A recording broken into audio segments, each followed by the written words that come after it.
nights. I forget how many days we were on the water. Do you remember where you landed? In Morocco? And I don't know. We didn't go anywhere. You went out with two or three because you didn't know everybody had a white sheet on, and you didn't know what they were and what they were up to. We didn't go too far, and we didn't drink, and we left there. We got on a British ship. They took us up the coast, further up north into Italy, to a port there. so you weren't in North Africa that long? No. You didn't see action in North No. Africa? The action had moved up further in Italy. In Naples, a kid from Navarro and I found a family, a man and a woman. They had a daughter, same age as my daughter. They had no food, no carpeting. Everything was like concrete or stone. They had a little bin for cooking or whatever. We would eat our dinner with our mess kits. Then we would fill them up, both sides of the mess kit, and take the food back to this family. In Naples? Yeah. And we drank a little wine in Naples. Wasn't the greatest, we found out as we went further north after we, but on getting back to the Navy ship, or Navy, the British ship, it was filthy. All you smelled was beets and tea, and it was not clean, and we had to go back to our canned rations, which was pork and beans. Do you remember where you sailed from and to on that ship? Out of Naples. Out of Naples. I'm getting a little confused. It's okay. But anyhow, when we landed, then they needed replacement up north. So, can I ask you, what was your specific job in the Army? Were you? I was in the infantry, and in basic training, the M1 rifle they gave you, wherever you went, that M1 was with you. You slept with it. You ate with it.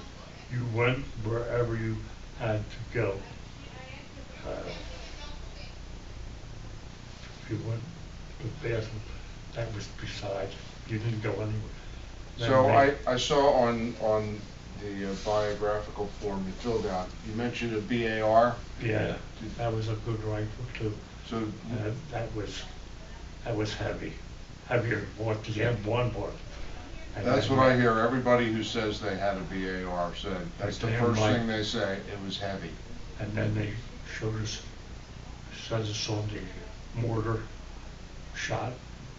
That was another piece of ammunition.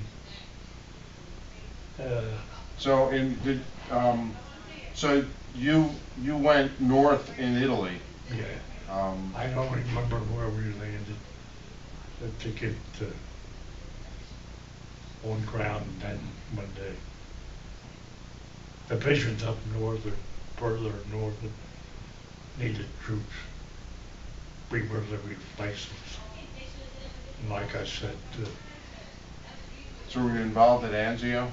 Do you know if you landed at Anzio at all? Some of this is. It was a long time ago. No kidding. Yeah. But I teamed up with Rodriguez. He was from Texas, Spanish.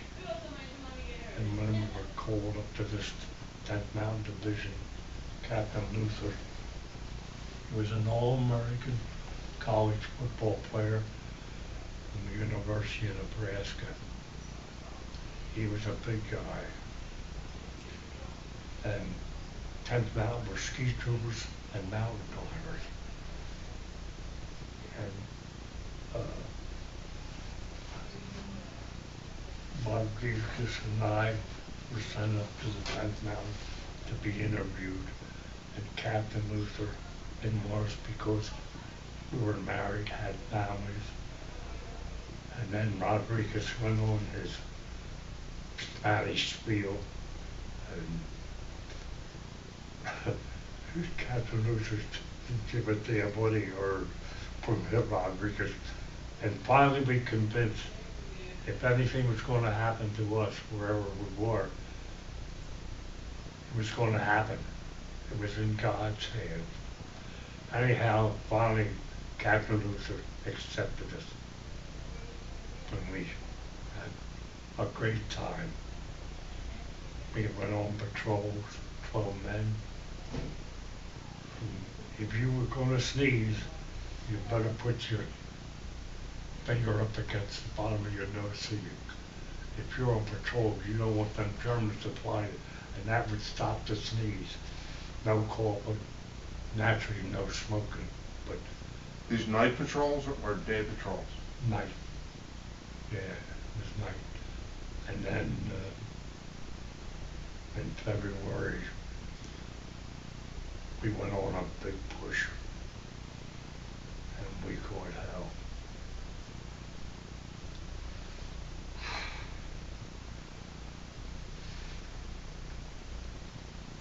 This is in you're talking about being in central Italy now.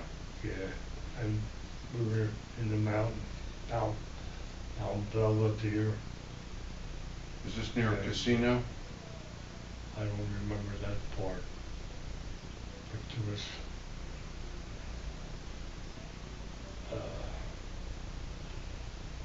we had a kid alongside of me.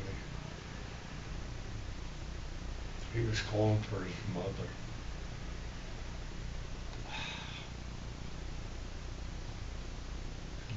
I'll tell you, it was years after that I could forget hearing that kids and relayed the mass. Talk up to Captain Luther that we had been wounded. I got shot in the foot, up the thigh. And the rest of us. Anyhow, daylight came. Captain Luther was dead. Blowing a cup of water. We caught hell that night.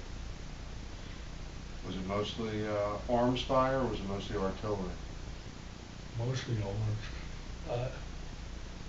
I don't know what happened, because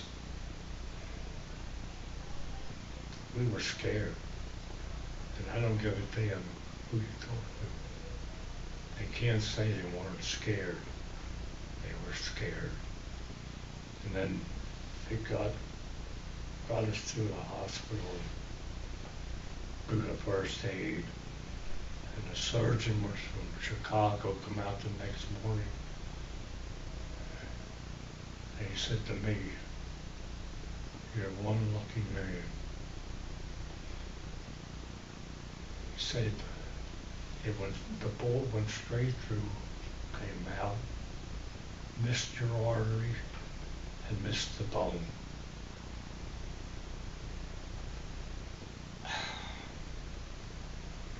And then the nurse has taken out the stitches, and I didn't feel a thing because I was more focused on that surgeon. I don't remember his name, but he was great, and he leveled me. And then went back to the division. And How long, do you remember about how long you were out of action? went from the hospital to rehab for a week. There was a guy from Trenton, was a cook, out of this world. He was like being back at Fort Meade. I thought, this guy's got to be a little off the rack too, if he could make brownies. I'll never get that guy. But, and then, went back and we had different officers. And then Bob Dole